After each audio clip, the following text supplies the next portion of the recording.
Hello बच्चों, आज की क्लास में आप सभी का स्वागत है। आज सबसे ज़्यादा जो इम्पोर्टेंट मुद्दे की बात करेंगे वो हम करेंगे इकोनॉमिक्स की, क्योंकि इकोनॉमिक्स एक ऐसा सब्जेक्ट है जिसमें बच्चों को सबसे ज़्यादा दिक्कत का सामना करना पड़ता है।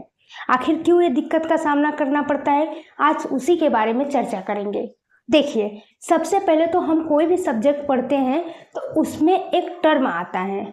टर्म का मतलब होता है कि उस सब्जेक्ट का जो बेसिक चीज़ें जो लिखी होती है वो उस भाषा में लिखी होती है जो हमें समझ में ना आए। ठीक, टर्मिनोलॉजी के मामले में इकोनॉमिक्स एकदम बेस्ट सब्जेक्ट है, क्योंकि उसी में सबसे ज़्यादा ऐसी टर्मिनोलॉजी आती है जो हमें अच्छे से कॉन्सेप्ट समझ में नहीं आती।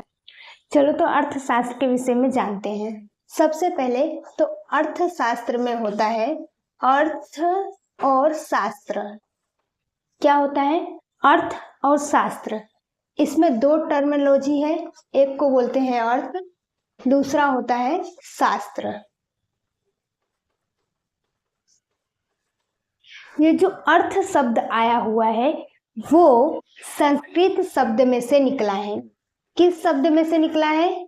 संस्कृत शब्द में से निकला है, जिसका अर्थ होता है उद्देश्य। उद्देश्य किसी चीज को प्राप्त करने की। ठीक, अर्थशास्त्र का जो अर्थ शब्द है वो संस्कृत भाषा पर से लिया गया है, और संस्कृत भाषा में अर्थ का मतलब होता है उद्देश्य, किसी चीज को प्राप्त करना, किसी चीज को प्राप्त करना।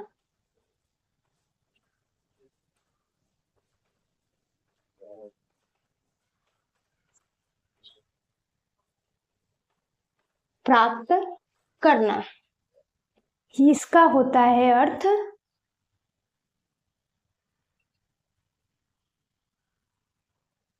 अर्थशास्त्र में ये इसको क्या बोलते हैं? अर्थ का शास्त्र। अर्थ का शास्त्र। अर्थशास्त्र में, अर्थ के शास्त्र में अर्थ के बारे में ये सारी चीजें बताई गई है। तो आई होप कि आपको ये समझ में आया होगा कि अर्थशास्त्र में अर्थ का मतलब क्या होता है।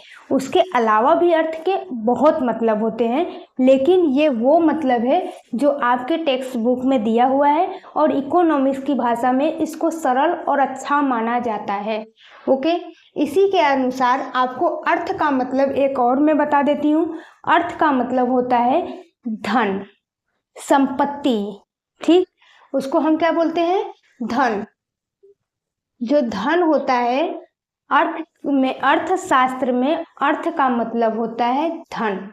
ओके, ये भी आपको पता चल गया। देखिए, इसी के साथ साथ मैं आपको ये बता दूं कि जो भी चैनल में नया हो चैनल को लाइक कर दे, सब्सक्राइब कर दे और हमारे साथ जुड़ जाए। और साथ ही साथ मैं आपको ये बता दूं, अगर किसी भी एग्ज़ाम की आप प्रिपरेशन कर रहे हो या किसी भी क्लास में आप पढ़ रहे हो 11th 12th के, तो आप इस क्लास को देखिए, समझिए। आपके जितने भी डाउट है, जितने भी कॉन्सेप्ट है, वो सारे इस क्लास में इकोनॉमिक्स के डाउट क्लियर हो जाएंगे। ओके, तो आपका एक भी % डाउट नहीं रहेगा। जो भी नए बच्चे होंगे चैनल को लाइक सब्सक्राइब करते जाए और हमसे जुड़ते जाए। और साथ ही मैं बता दूं कि जो भी मैंने ये अर्थशास्त्र के बारे में बताया है ये हमारे हिंदी में दिया हुआ है, यानी कि संस्कृत में जो संस्कृत के भाषा में जो अर्थशास्त्र का क्या मतलब होता है उसमें दिया हुआ है। इसका दूसरा भी मतलब होता है जो कि ग्रीस शब्द से आया है, उसके बारे में हम आगे चर्चा करते हैं। ओके, अब जो ये इकोनॉमिक्स शब्द है उसको समझते हैं कि इकोनॉमिक्स शब्द में क्या लिखा हुआ है, क्या छिपा हुआ है। इकोनॉमिक्स में क्या आता है? इकोनॉमिक्स में आता है ओइकोनोमस। ओइकोनोमस, ये जो शब्द है, ये शब्द कहाँ से आया? ये जो शब्द है एक ग्रीस शब्द से आया, ग्रीस से आया। कहाँ से आया? ग्रीस से आया।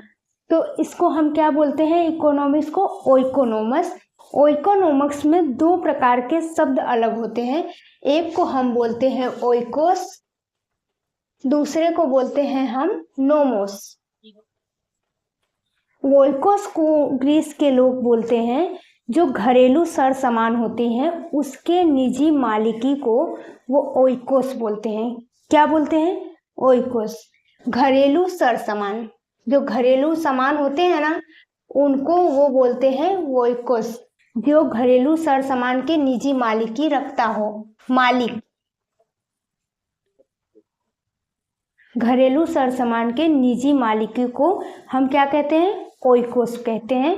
और ओइकोस में क्या सबसे ज़्यादा इम्पोर्टेंट है कि जो घरेलू सरसामान होती है उसकी निजी मालिकी की बात कर रहा है। किसकी बात कर रहा है? निजी मालिकी की। मैं इस शब्द को बार बार क्यों बोल रही हूँ? मैं इस शब्द को बार बार इसलिए बोल रही हूँ कि कोई बच्चे को ये ना लगे कि घरेलू सरसामान को ओइकोस बोलते हैं। बिल्कुल नहीं। घरेलू सरसामान के जो निजी मालिकी रखता हो, जो मालिक होता है घरेलू सरसामान के, उसे हम क्या कहते हैं? ओइकोस। क्या बोलते हैं? ओइकोस। तो आई थिंक कि आपको ओइकोस का मतलब समझ में आ गया होगा, जो कहाँ से आया है? जो ग्रीस शब्द से लिया गया है। ठीक। दूसरा हमारा आता है नोमोस। और इससे पहले मैं आपसे पूछने से पहले ये बता दूं कि सबसे पहले आप मुझे ये कमेंट कीजिए कि ओइकोस में जो घरेलू सरसामान आते हैं वो कौन से होते हैं। ओइकोस के चक्कर में मत पड़िए, सिर्फ ये बताइए कि घरेलू जो सरसामान होते हैं उसको आप बताइए कि घरेलू सरसामान में क्या क्या आता है। जो भी चीज़ें आए, अगर आपके दिमाग में है, आपको पता है, बेसिकली बहुत सारी चीज़ें आती हैं जो आपको भी पता है, तो आप मुझे वो कमेंट बॉक्स में कमेंट कीजिएगा। ओके, तो चलिए नोमस के बारे में समझते हैं। नोमस का मतलब क्या होता है? नोमस का मतलब होता है कि जो सामान है उसका व्यवस्था करना, यानी कि जो सामान है घरेलू सरसामान, व्यवस्थापन करना, व्यवस्था करना, उसको हम क्या बोलते हैं? नोमस। तो आई थिंक कि आपको इकोनॉमिक्स में ये टर्म समझ में आ गया होगा। इकोनॉमिक्स शब्द कहाँ से लिया गया है वो समझ में आ गया, उन शब्द का क्या मतलब है वो भी समझ में आ गया। तो आप सभी को क्या करना है? आप सभी को इसका नोट्स बनाना है, इसको पढ़ना है। जो भी बच्चे 11th-12th में इकोनॉमिक्स पढ़ रहे हैं, 11th-12th के हैं, उनके में ये सब्जेक्ट कंपलसरी रहता ही है। ठीक है, तो इकोनॉमिक्स के लिए आप क्या करो, इस चैनल को लाइक कर दो, सब्सक्राइब कर दो, ताकि मैं जो भी चीज़ें पढ़ाऊँ आपके पास आसानी से पहुँचे। ओके, और ताकि आपका भी क्या हो, आपका भी माइंड डेवलप करे, आपको भी ये समझ में आए कि जो इकोनॉमिक्स के जो टर्म है, जो हमें देख के बहुत भयंकर लगते हैं, वो आसान है। बेसिकली समझने का मतलब था बस, बाकी सब कुछ आसान ही होता है, कुछ हार्ड नहीं है। बाकी अगर आप मेहनत करोगे तो दुनिया में कुछ भी किया जा सकता है। कुछ हार्ड नहीं होता, कुछ सरल भी नहीं होता। मेहनत के ऊपर से सब कुछ निकलता है। समझ आया? तो चलो आज की क्लास इतना ही। Thank you so much. मिलते हैं फिर नेक्स्ट क्लास में।